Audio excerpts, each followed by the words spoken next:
Donc, bon, donc on fait le bulletin là, juste avant le départ en vacances. J'ai dans la salle à côté la tente qui est prête, le sac avec les affaires de piscine, la canne à pêche pour mon fils, les chaussures de rivière et ainsi de suite. Et je me barre pour un paquet de semaines. Donc, il faut qu'on fasse un bulletin de 2h30, c'est ça, Marie-Laure.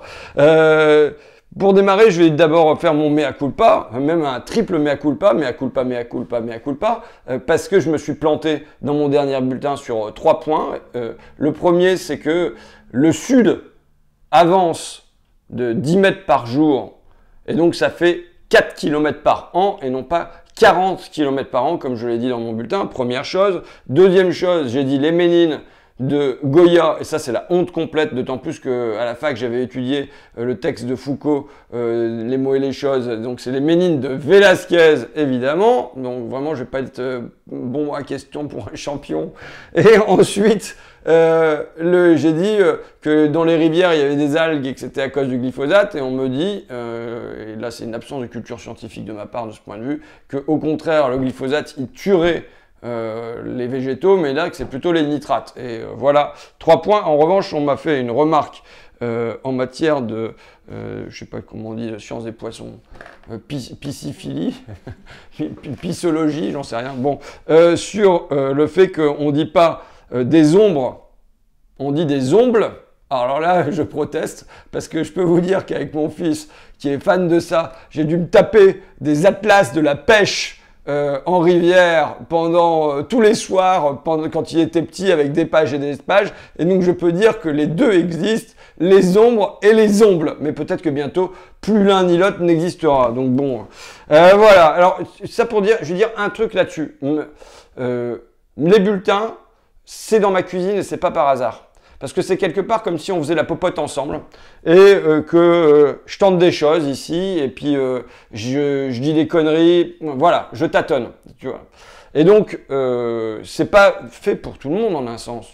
C'est pour ça que je suis parfois gêné quand le bulletin, je le retrouve sur BFM par extrait ou sur France Info ou tout ça. Parce qu'il n'est pas fait pour ça. Tu vois, il y a un mode de relation aux gens qui n'est pas le même quand tu parles sur le plateau de BFM que quand tu parles dans ta cuisine. Bon, donc voilà. Mais on s'en fout. Je pars en vacances, mais je pars en vacances stressé. Bon, ça c'est peut-être le stress accumulé, mais aussi frustré d'avance.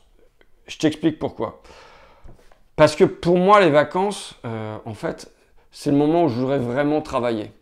J'ai le sentiment pendant l'année, tu vois, d'être mis dans une espèce d'urgence à jongler, faire des tas de petits trucs. On me demande d'aller rencontrer un tel, une telle, de recevoir machin, d'écrire un petit bout de questions écrites, de veiller à ce que sur ma page Facebook, il y ait un nouveau texte. Enfin, tu vois, d'intervenir en hémicycle sur la distribution de la presse. Bon, c'est des tas de petits trucs de jonglage. Et pour moi, le temps de vacances, c'est ce temps où, au contraire, je vais pouvoir faire un vrai travail. Lire, réfléchir, écrire. Alors, mais la question tout de suite, mais est-ce qu'on va pas payer les parlementaires à rien faire? Parce que les gens préfèrent avoir des cons. Mais oui, ils préfèrent avoir des cons qui sont dans l'hémicycle et qui votent et tout ça, sans être au fait des débats intellectuels de leur époque, sans se nourrir d'arguments, de littérature, de tout ça, pour venir apporter ça dans la vie publique. Ils préfèrent avoir des choses sèches, il faut croire, des fois, plutôt que... Mais moi, j'ai besoin d'être nourri par ça. Donc c'est pour ça que j'ai mon sac là, qui est plein de bouquins, notamment sur l'écologie, parce que je voudrais cet été écrire, j'aimerais bien écrire un livre, mais tu vois, je vais avoir 15 jours, parce que quand les semaines avec tes gosses, faut pas les compter comme des semaines où tu peux bosser normalement. Bon, c'est comme ça. Peut-être que ça fait du bien, que ça apporte autre chose par ailleurs, que je serais moins soucieux d'écologie si j'avais pas mes gamins, tu vois. Mais, donc, il me reste 15 jours, et en 15 jours, il faut que je produise une œuvre. Donc, c'est un peu le... tac, tu avances, quoi. J'avais lu dans le Spartacus Howard Fast, que je recommande vraiment. Spartacus, figure géniale. Et bon, dans ce livre-là, et il y avait Cicéron comme autre personnage. Et on avait l'impression, je ne suis pas un latiniste, je ne sais pas exactement comment se passait la vie parlementaire à cette époque-là, mais on avait l'impression que c'était 6 mois à Rome. Et ils étaient au milieu des affaires publiques, les grosses batailles, tu vois. Bon, et 6 mois à la campagne, dans la villa, et c'est là sans doute que Cicéron produit son œuvre. moi, c'est ça que j'aspire, tu vois. 6 mois, ok, avec l'épée, tchac, tchac, tchac, tchac, tchac, tchac, tchac, tchac, tchac, tu ferrailles. Et puis 6 mois, tu te reposes, tu reprends les forces. Parce que ce qu'on nous demande, c'est quand même de monter sur le ring. C'est de monter sur le ring face à des adversaires. Bon, et donc ça demande d'avoir, comment on dit, affiner ses armes là. Tu sais, quand tu... affûter ses armes. Sinon, c'était encore un mea culpa pour le prochain bulletin. Bon, d'avoir affûté ses armes, d'être bien reposé, d'être en condition. Et je sais que du temps de Jaurès et tout ça, c'était plusieurs mois d'affilée qu'ils avaient dans leur coin, dans leur circonscription, pour discuter avec les gens, se remettre au vert, à la campagne, avoir un autre rythme de vie. Et là, on voit que les sessions extraordinaires ne sont plus extraordinaires, elles sont devenues la norme. Et quelque part, je pense aussi que c'est un choix du pouvoir, non seulement pour nous faire avaler des lois et nous les faire recracher débilement, en série, pour qu'on soit la chambre d'enregistrement des désirs du président, mais aussi pour qu'on devienne con, pour qu'on n'ait pas le temps de penser ensemble, de réfléchir, d'agir autrement. Et tu sais, moi, dans mon existence, s'il y a un point sur lequel je me sens en complète contradiction entre ce que je prône et ce que je fais, c'est sur le rythme. Je pense qu'il faut ralentir. Or, je vois qu'au contraire, je mène 4 vies en même temps, que quand je fais un rapport parlementaire sur le burn-out, je sais bien que c'est de moi aussi que je parle et que vraisemblablement j'entraîne un certain nombre de personnes de mon entourage en burn-out avec moi, tu vois. Et donc, je vois la complète contradiction dans laquelle je suis, mais qui est aussi celle de mon époque, entre mener 4 vies en même temps et la nécessité aujourd'hui de vivre moins vite, de prendre son temps. Voilà. Je suis mis face à ça et j'aimerais bien qu'on ait un autre rythme parlementaire qui fasse qu'en effet, l'été, on ait 3-4 mois de repos et de répit pour réfléchir, lire, écrire. Ça pose la question de quel est mon rôle, tu vois. Déjà, il y a 3 rencontres ces derniers temps qui m'ont fait comprendre quelle utilité je pouvais avoir. La première, je vais à la manif sur le train Perpignan-Rungis. Tu sais, ça y est, il va être supprimé. Là, il est supprimé d'ailleurs. Il a roulé à vide et maintenant, il n'existe plus du tout. Donc, c'est un train qui circulait depuis le milieu du 19e siècle, puisque avant l'européanisation par le camion et la mondialisation par le porte-conteneurs, on a eu une nationalisation, pour ainsi dire, de l'économie par le rail. Et donc, il y avait les fruits et légumes du sud de la France qui arrivaient et qui nourrissaient la capitale par train depuis le 19e siècle. Et là, c'est fini. Ça sera 20 000 camions par an qui vont remplacer ça. Bon, je vais à cette manif organisée par un copain, Thomas Porte, de la CGT cheminot. Je vois là, il y avait 2 élus écolos, mais il n'y avait pas un seul drapeau vert, que les drapeaux rouges de la CGT. Je lui dis, bon sang, mais ça va pas. Je vais voir Thomas et je lui dis, mais t'as pas contacté Greenpeace, la Fondation nationale pour l'environnement, la Fondation Nicolas Hulot, t'as pas contacté tous ces gens-là, ou Alternativa, ou les jeunes pour le climat. Il dit, bah non, j'ai pas les contacts, mais si t'as ça, je prends. Bon, une deuxième rencontre là, hein, cette semaine, les gens de General Electric Belfort viennent me voir, pas moi, il y avait Boris Vallaud du Parti Socialiste aussi, et puis Régis Juanico de Génération. Je tiens à dire quand ça se passe comme ça, dans des choses transpartisanes.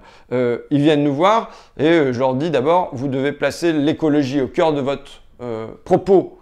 D'autant que ils me disent, ce qu'ils produisent, c'est une turbine à gaz, et dans la transition écologique, il y a besoin de turbines à gaz, puisque si on met en place des énergies renouvelables, c'est variable ce qu'elles produisent, et pour lisser, la turbine à gaz serait un bon instrument.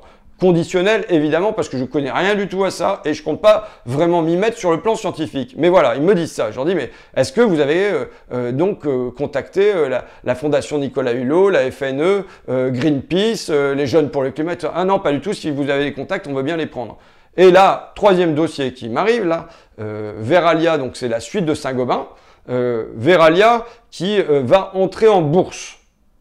Et avec possiblement le patron qui commence à dire bon bah écoutez si vous nous embêtez on va faire une grande verrerie en Espagne, ça nous coûtera moins cher, alors qu'aujourd'hui qu'est-ce qu'il y a? Il y a des petites verreries aux alentours de chaque lieu de production, genre dans le Champagne, du côté de Bordeaux, et c'est toujours à 100 ou 150 km de l'usine qui va embouteiller le vin. Bon, et donc ça veut dire qu'on aurait des camions qui arriveraient d'Espagne pleins de verre.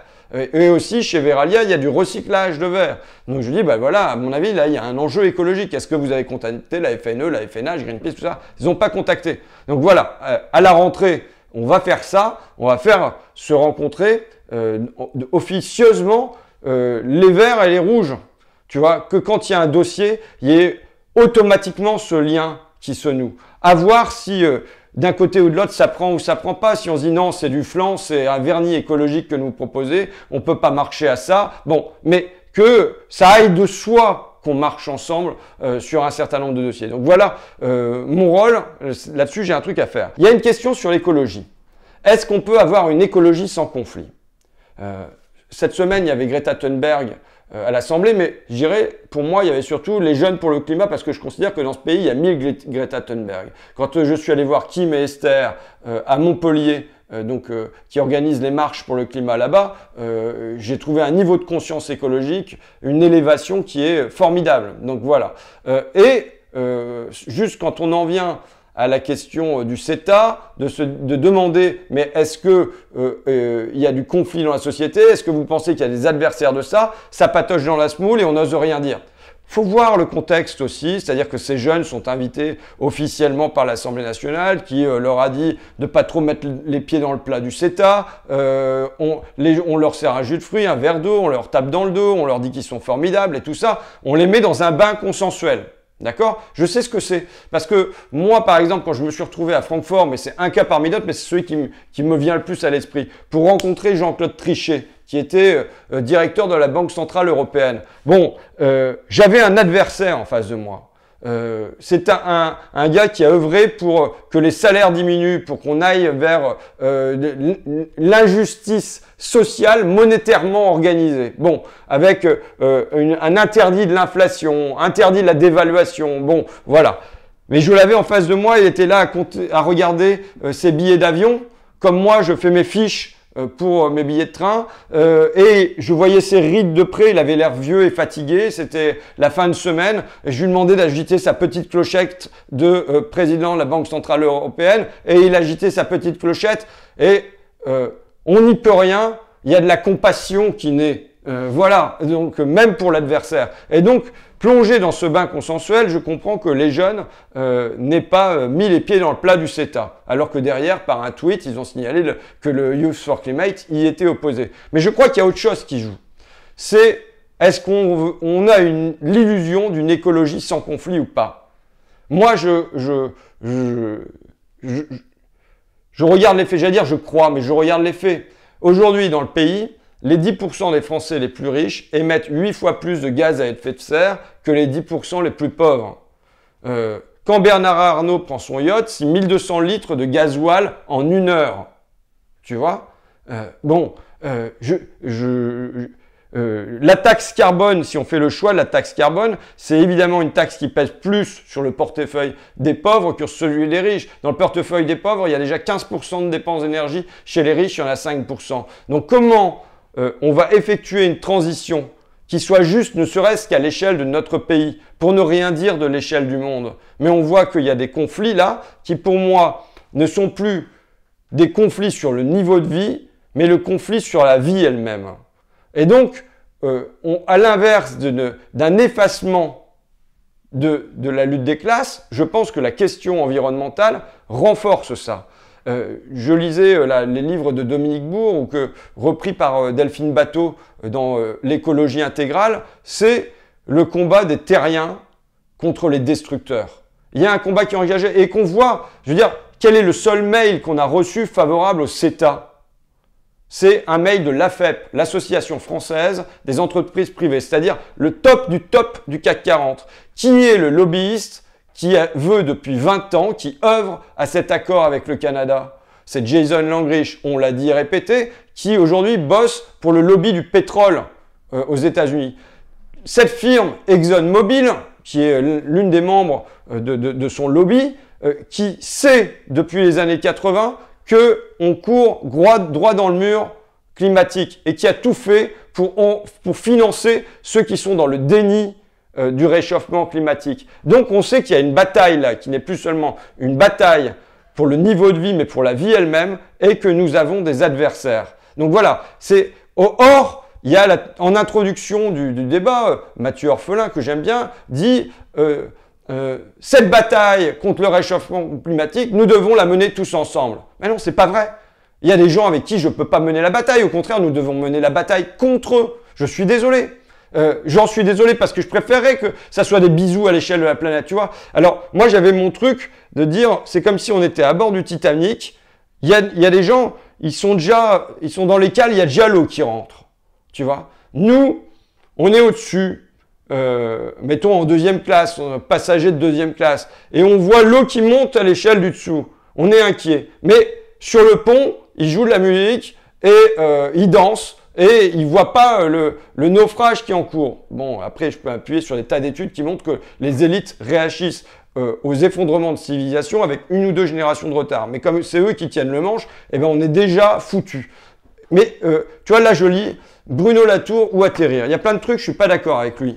Du coup, j'aimerais bien discuter avec lui parce que de gauche et droite, il y croit plus. Au fond, il se place du point de vue de gens qui ont à un moment considéré que la mondialisation était un fait positif, ce qui n'est pas mon cas. Bon, mais il reprend la métaphore éculée, dit-il, du Titanic et il dit ceci qui est encore plus grave que ce que j'énonce.